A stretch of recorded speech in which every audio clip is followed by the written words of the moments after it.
What's up, everybody? Welcome to tonight's Leadership Zoom. My name is Nicholas Couch, and my guest host tonight is Mr. Josh Nelson from Alaska. So, for those of you who don't know, Josh and I, we've been good friends through the Pruvit community for about, 2.5 years, Josh? Ish? About 2.5. Josh and I have similar backgrounds. We both came from the electrical field. We're both full-time provers. And I always have to start off by saying anything that we discuss tonight are Josh and I's own views and opinions. None of this is necessarily adopted by Pruvit Ventures Incorporated. So let's kick this off. Tonight for leadership, we're going to be talking about what kind of leader are you? So Josh and I discussed some things today, and we were really talking about just the leadership that we've gone through, how we've developed our skill sets, and just kind of how things were in the beginning of Pruvit versus now, and what it takes to really grow a team and step up and become the leader that you want to see. Like, I didn't wait around for Brian James to be like, all right, Nick, this is how you lead your team. This is how you do it. I just went and freaking did it. I made a lot of mistakes in the process. I just kept making mistakes and then dissecting it, analyzing it. I would go and trudge through and I just kept pressing forward. I've never slowed down. We just keep doing it, and I learn from my mistakes. We read books and we implement things, and don't read a book if you're not going to apply the things you're learning. You need to read the books and apply the things you learn and find out what works for you. Like, I guarantee that I lead different than Josh. I guarantee that Riley leads his team and the group of people he coaches and mentors differently than I do. I guarantee Lori has a different style of leadership. So don't try and duplicate the person you're coaching with style. It might not be your own, and it doesn't mean your way is wrong. You just got to develop that muscle, and you got to figure out what type of leader are you. I was looking on Google. There's all these different types of leadership styles. It's a little too much to cover in one Zoom. There was like democratic leader, the alchemist leadership style. There's a lot of different styles, but it doesn't mean you say, oh, this one's me. No. You just develop that skill set over a lot of time, and you never slow down, and you just keep moving forward. So I'm going to pause out for a minute. I'm going to let Josh jump in and kind of pick up there and add some to it.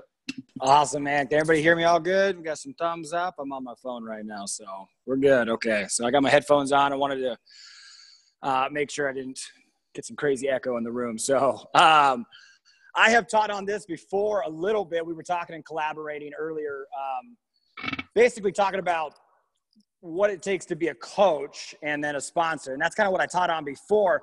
But the reality of the situation is we're looking to be leaders long before we are ever coaches. And what I mean by that is we all kind of get started the same way, somewhere between scared and nervous, right? We've heard BU say that. I've heard Brian James say that. You know, when you first get a prover started, they're like, oh my gosh, I don't know what to do.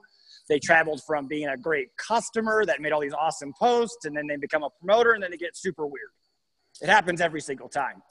And so we oftentimes get to this idea that we need to teach them how to be a coach, when we really need to teach them how to be a leader. And a leader is really defined as an achiever. And if we look at the highest ranking people that are in this business, in this model, in this vehicle, they are high achieving people, period. Now, they have developed into becoming amazing people and amazing coaches, but they all started the same way. If you ask Rutherford, he'll tell you the same thing. I started off being fat, dumb, and broke. And now I'm just dumb. Like, that's literally what he says all the time. Like, he didn't know what to do. He had no idea what fitness was. He was surrounded by guys like Tony Freeman, Brian James, Abigail Klutz, all these guys that are athletes. And he went out and he achieved. He just led. He just hit the ground running, and he started to move forward. And that's really kind of what, for me, when I hear the word leader, that is really kind of what it's defined as, is just going out and doing, because you're going to lead the pack. People will follow you. People will respond to your confidence. It's that idea that if you go into, I don't know if anybody's ever seen this video where they have a bunch of people sitting in the room, and all the people are actors except one person. And then everybody stands up when they hear this dinging and they get up. And then the one person doesn't have an idea what's going on, but eventually she starts standing up with everybody.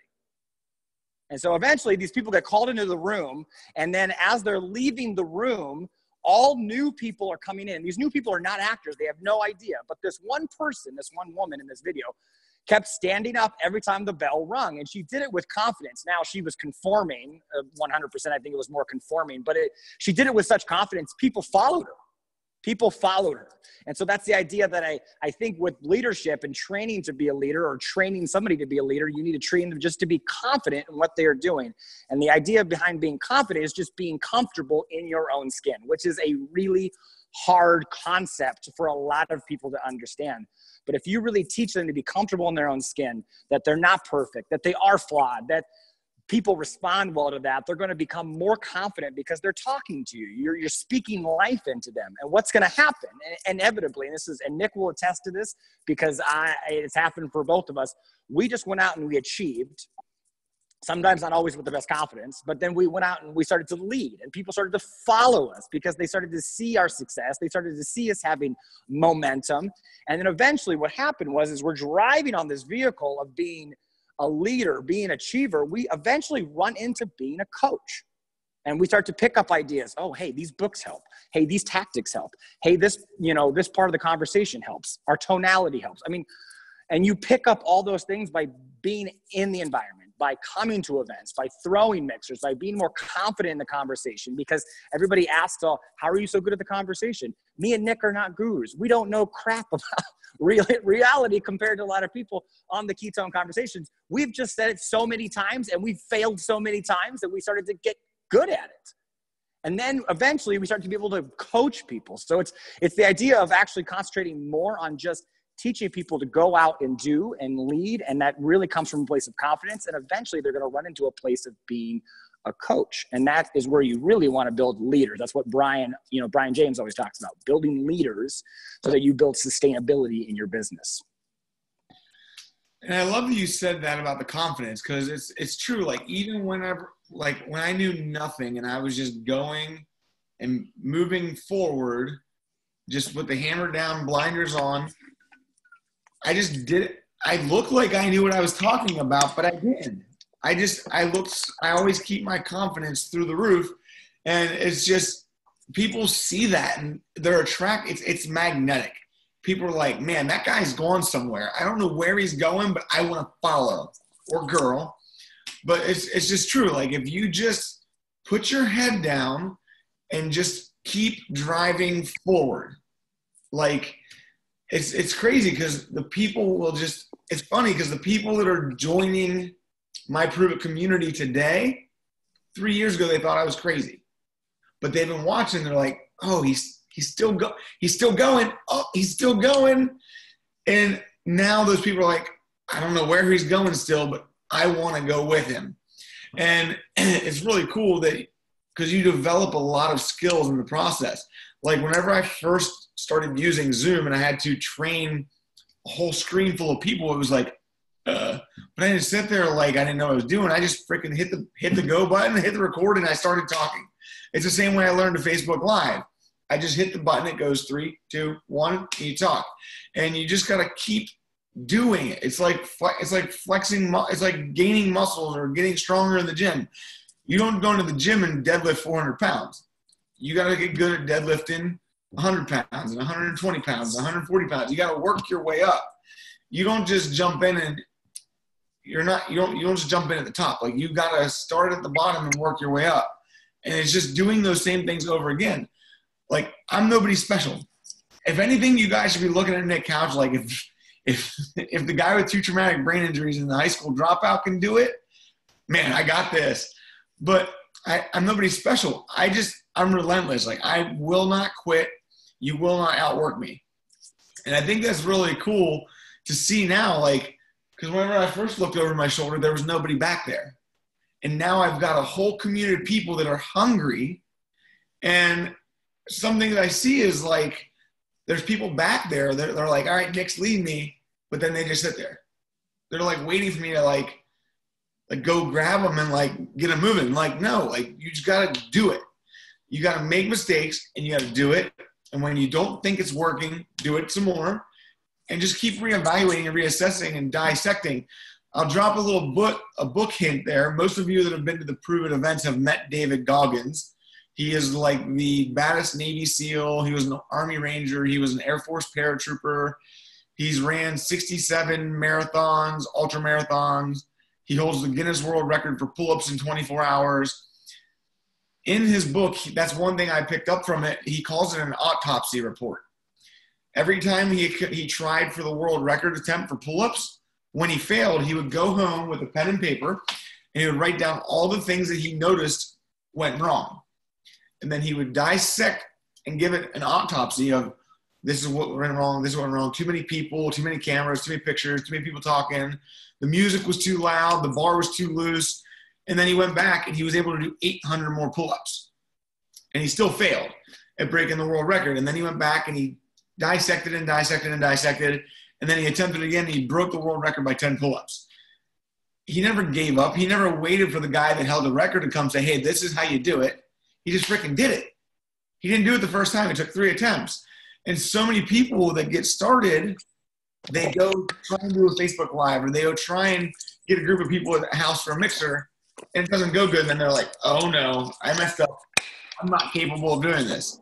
You just got to keep doing it. As much as you think you're not doing it right, just keep doing it. And I have a perfect example. I see Angie on the screen. Angie's a new promoter in my community. She's up in Maine. The Maine team is very, very small.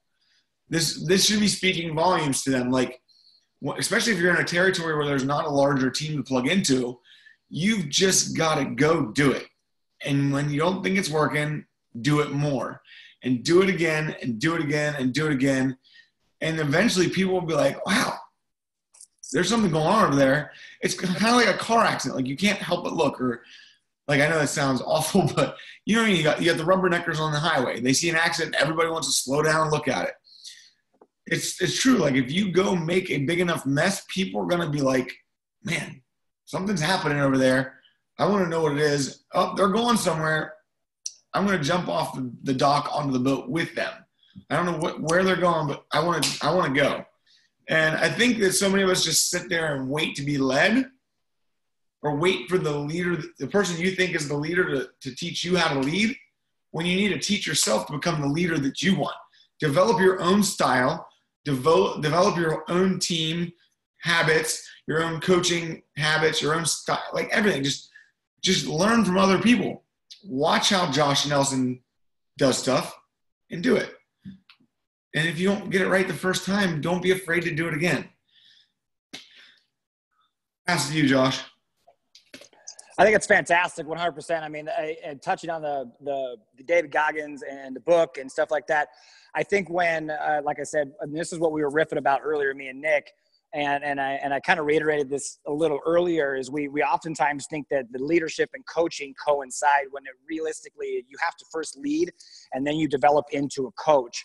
And so for my mind and my perception, as I kind of dive further into that, a leader, and I know this kind of goes against the yellow mentality. You know, I mean, anybody who's, ran into Mitch, he's very big on this, help enough people.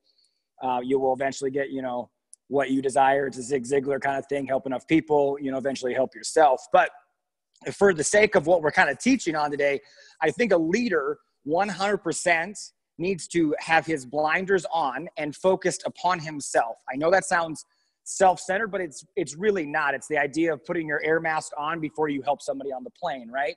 And so if you put the blinders on, if you take some time, you read some books, you stick close to your coach, and you really, invest in yourself, you're going to get to a point where you can actually start to help others. I think a lot of times we get into this business, and I think it's a beautiful model where a lot of people, and people by show of hands, you can probably attest to this. When you ask them, what do you want to do in the business? What would you like to do? They go, I want to help so many people. I want to help so many people. And I love that. It creates the culture that is proven. But you almost have to tell them at that moment, as you're teaching them to be a leader and achiever, they need to actually focus on themselves first. It's that idea where you fill your cup up before you can overflow and pour it into other people. And I think once you have filled your cup up as a leader, as an achiever, the blinders on, you're stepping forward 1 foot at a time, you're going to get to a point where other people, you're going to look back, like Nick said, you're going to look back and see a ton of people behind you. They're going to be going, all right, I need some help. And you're going to be at this beautiful position where you're no longer in the front. You're going to do what Brian James says. You're going to kind of circle around the back and start leading from the back, right? You're going to start pushing them forward. And that's when you get to that coaching position and you're starting to pour out for other people. Absolutely. And it is really cool because you'll look back and you'll see 10 people, you look back and see 20 people, and before you know, it'll be hundreds of people, and you'll literally be moving an army of people forward, and everybody will start achieving their own goals, and it'll start going almost to an autopilot. If you build it right and do it right, and you literally, reading is probably my number one tip. Like, if you're not good at reading, get an audiobook. If you like to lay in bed and read, but you don't want to hold a real book because it hurts when it hits you in the face, get a Kindle or download the Kindle version for your iPhone or whatever. Like, putting good content in, learning from other people's mistakes. Brian talks about the 10,000 hours to mastery. And if you want to get through your 10,000 hours faster, find somebody else that did it and learn how they did it so you can dissect and break it down so you can go faster. So read Seven Habits of Highly Effective People. There's so many leadership books. I'm not going to sit here and name them all. That wasn't the goal tonight. But read, show up to the conferences, because then you're going to see the other people that are leading at a high level. And then you can pick things apart that they do. And we have an actual leadership coaching dynamic event at Pruvit. There's only been 3 to date. There's going to be a lot more coming this year. Start showing up to those. And then you'll get to the point where you're like it was me. This was me. I went to the first 2. And then they had the tickets for sale for the third one. I was like, I've been to the first 2. But every time you go back, you're in a different place. You're in a different place mentally. You're in a different place financially. Your team's bigger. The company's changing, new products, new things. So you're going to go and you're going to do role playing, and you're going to work in small groups, and you're going to work in a different group of people. And you're like, trust me, I'll never miss an LCD unless there's something major in my life going on that I can't be there. But guys, everything you need is right here, either on the Keto Movement page, the corporate calls, or these Zooms that we run Monday through Friday. It's all right there. If you're just getting on the Zoom and you're sitting there on your phone playing a game or scrolling Facebook and you're not listening, you're not taking notes, you're not retaining what we're teaching you and applying it. Don't just get on the Zoom so we see your face like, oh, Nick's going to know I got on the Zoom tonight. No, get on the Zoom, jot some notes down, learn from the people that have went before you, go find your own style and apply it. Learn and apply, learn and apply, learn and apply. We're constantly learning. We're constantly growing. If you're not growing, you're dying. So I think that's about all we got. The only other thing has really nothing to do with it, but Josh and I both are rocking some sweet beards. So if you want to be good leaders, you need to grow a beard. You too, Lori. I'm just joking. Thanks for the nice comment, Kevin. But no, guys, I just see it too much. People just sit there and sit there and sit there and sit there and wait. They wait for you to show them around the back office. Like, we got to get more people just stepping up and taking the bull by the horns and becoming the leader that they want to be. Don't wait for somebody to teach you to be the leader. Go become it. Be like, I'm not waiting for Nick. I'm not waiting for Josh. I'm not waiting for Lori. I'm not waiting for Kevin. I'm going to go freaking do it. And I'm going to show them I'm a freaking beast. I'm telling you, just go do it. Listen to motivational. There's all kinds of short motivational videos on YouTube. Just throw some headphones in, get fired up, play some Rocky music, do some jumping jacks, and go. I think that's all we got tonight, Josh, right? I'm complete, buddy. All right. Let's just everybody take this Zoom. It'll be up to the YouTube page here hopefully soon, and get that shared out to your team. Don't just send it to a person on your team. Send it to them.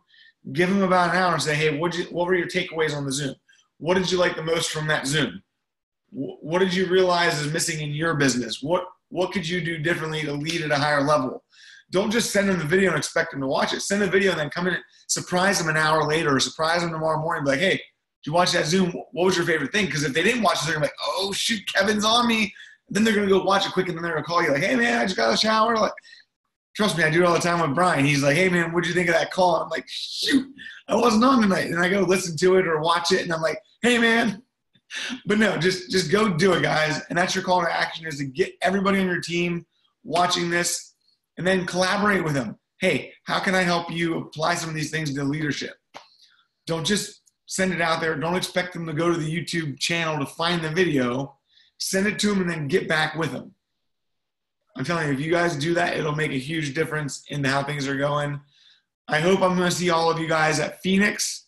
That's coming up quick. We're almost a month out. So get your airplane tickets, get your hotel rooms, and we'll see you guys there.